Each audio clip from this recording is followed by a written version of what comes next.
अस्सलाम वालेकुम। आज हम क्लास 10 के एक्सरसाइज के क्वेश्चंस हैं, उनको हम जो है वो देखेंगे, उन्हें हम देखेंगे कि उनके क्या क्या आंसर हैं। नेक्स्ट हमारा क्वेश्चन है क्वेश्चन नंबर 17। इसमें भी डायग्रामेटिकली एक क्वेश्चन पूछा गया है कि the diagram shows the percentage of gases in inspired air and expired air. एक डायग्राम दी गई है आपकी बुक में और उसमें पूछा गया है कि इसमें जो इंस्पायर्ड एयर है उसकी परसेंटेज गैसेस की और एक्सपायर्ड एयर जो है वो उसमें गैसेस की परसेंटेज क्या है। इसके अलावा वो आपसे ये पूछ रहे हैं ए पार्ट में कि identify 1, 2 x and x y and z. कुछ आपको नंबर्स दे दिए गए हैं, कुछ टर्म्स दे दी गई हैं और उनको आइडेंटिफाई करने के लिए दिया गया है। जैसे मुख्तलिफ किस्म की डायग्राम्स होती हैं, उसमें उनकी लेबलिंग पूछी जाती है कि ये वाले पार्ट्स जो हैं वो इन्हें क्या कहा जाता है या इनका क्या फंक्शन है। बिल्कुल इसी तरह से इस क्वेश्चन में इनसे आपसे यही पूछा गया है कि आप इन पार्ट्स को आइडेंटिफाई करें या इनके फंक्शंस को आइडेंटिफाई करें। तो 1 शोज इंस्पायर्ड एयर, जो पहली जो डायग्राम है उसमें इंस्पायर्ड एयर को शो किया हुआ है और जो सेकेंड वाली डायग्राम है उसमें एक्सपायर्ड एयर को शो किया गया है। अच्छा, इसमें एक्स वाई जेड करके भी आपको जो है वो दिए गई हैं टर्म्स, जिसमें आपसे पूछा गया है कि x shows carbon dioxide. X में क्या चीज़ शो की गई है? एक्स में कार्बन डाइऑक्साइड गैस को शो किया है, वाई में नाइट्रोजन गैस को शो किया है और जेड में ऑक्सीजन गैस को इस पिक्चर में शो किया गया है। इसी तरह से बी पार्ट में आपसे पूछा गया है कि why gas X is almost negligible in figure ए।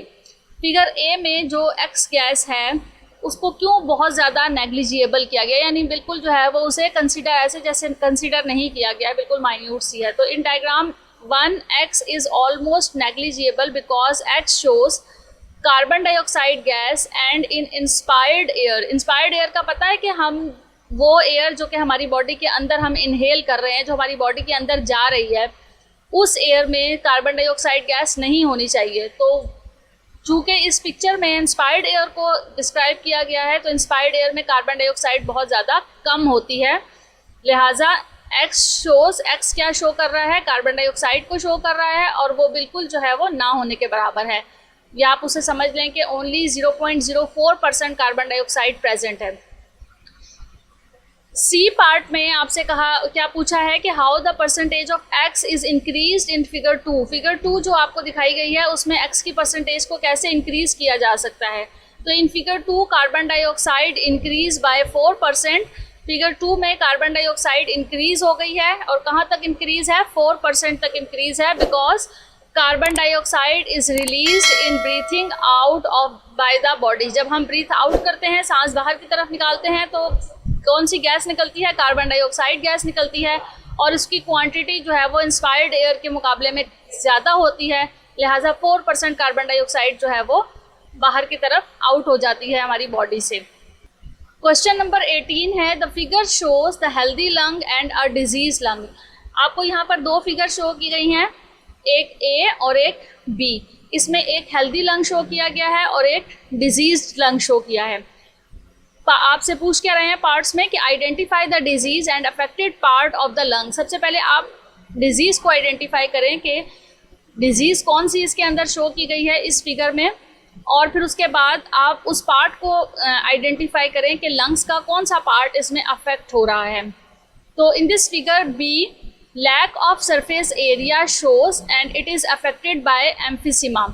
एक डिजीज़ होती है जिसका नाम हमने पढ़ा है अपने लेक्चर्स में कि एम्फिसीमा एक डिज़ीज़ है जो कि लंग डिजीज़ कहलाती है। उसमें यानी ये जो बी वाली जो डायग्राम है इसमें कौन सी डिज़ीज़ शो की गई है, किसको हमने आइडेंटिफाई करना है? इसमें ये डिज़ीज़ है एम्फिसीमा। और इसमें क्या चीज़ बताई गई है कि इस फिगर में बताया है lack of surface area. Surface area जो है वो बहुत ज़्यादा कम हो गया है, जिसकी वजह से एम्फिसीमा का मसला जो है वो लंग्स में हो रहा है। बी पार्ट है how the part B shows structural variation from part A. आपको कंपेयर करने के लिए जो 2 डायग्राम्स दी हुई है ना, ये इसलिए दी हुई है ताकि आप इन 2 डायग्राम्स को कंपेयर करें कि ये एक हेल्दी लंग है और ये एक डिजीज लंग है। तो बी पार्ट कैसे जो है वो स्ट्रक्चरल वेरिएशन शो कर रहा है। देखें, आपको इस वाली डायग्राम में डिफरेंट स्ट्रक्चर नज़र आ रहा है और इस वाली बी वाली डायग्राम में डिफरेंट स्ट्रक्चर नज़र आ रहा है। तो in part a normal alveoli is shown, part A में ये जो एल्व्यूलाई शो किए गए हैं ये एक नॉर्मल स्ट्रक्चर है एल्व्यूलाई का। Whereas in part B alveoli has less surface area and there is over inflammation of the alveoli in the lungs. जो पार्ट बी है उसमें ये जो एल्व्यूलाई का ये वाला एरिया शो किया गया है, यहाँ पर इसका सरफेस एरिया जो है वो लेस शो किया गया है। और ये लेस क्यों हो रहा है, कम क्यों हो रहा है? क्योंकि यहाँ पर इन्फ्लेमेशन बहुत ज़्यादा हो रही है एल्व्यूलाई में, जो कि लंग्स में मौजूद होते हैं। तो क्वेश्चन क्या पूछा था कि how the part B shows structural variation. Structural variation कैसे शो हुई है? ये एक नॉर्मल लंग है और ये एक डिजीज लंग है, इसमें सरफेस एरिया ज़्यादा है और इसमें सरफेस एरिया कम है, किसका? एल्व्यूलाई का। और सरफेस एरिया क्यों कम हुआ है? क्योंकि इन्फ्लेमेशन बहुत ज़्यादा हो गई है। सी पार्ट पूछा है कि right any two symptoms of the disease. ये जो डिजीज़ यहाँ पर शो की गई है इसके कौन कौन से दो सिम्टम्स हैं? Number 1 is increased breathlessness. अगर ये प्रॉब्लम हो जाता है एम्फिसीमा का तो इसमें ब्रीथलेसनेस यानी सांस जो है वो सही तरीके से नहीं आती है, इंक्रीज हो जाता है ब्रीथलेसनेस। सेकंड इसका जो आप सिम्टम्स लिख सकते हैं, ऐसे तो इसके बहुत सारे सिम्टम्स हैं। सेकंड सिम्टम्स आप ये भी लिख सकते हैं कि lungs lose elasticity, it is more difficult to exhale air. चूँकि लंग्स अपनी इलास्टिसिटी लूज़ कर देते हैं, इसमें एल्व्यूलाई जो है वो डिस्टर्ब हो जाते हैं, जिसकी वजह से एयर जो है वो एक्सहेल होना बहुत ज़्यादा मुश्किल हो जाता है, यानी एयर को बाहर एक्सहेल लेना, बाहर निकलना जो है वो मुश्किल हो जाता है। क्वेश्चन नंबर 19 है the diagram shows structural and functional unit of lungs, identify structure Z। और बी पार्ट है name the gases X and Y। आपको इस डायग्राम के अंदर मुख्तलिफ जो है वो यहाँ पर वो ये कह रहे हैं कि structural and functional unit of lungs, यहाँ पर लंग्स का स्ट्रक्चरल और फंक्शनल यूनिट शो किया गया है। और फिर आपसे वो ये पूछ रहे हैं कि इस वाली डायग्राम में जो Z को मेंशन किया हुआ है, ये Z जो है ये क्या चीज़ है और ये जो X और Y हैं ये किस चीज़ को शो किया गया है?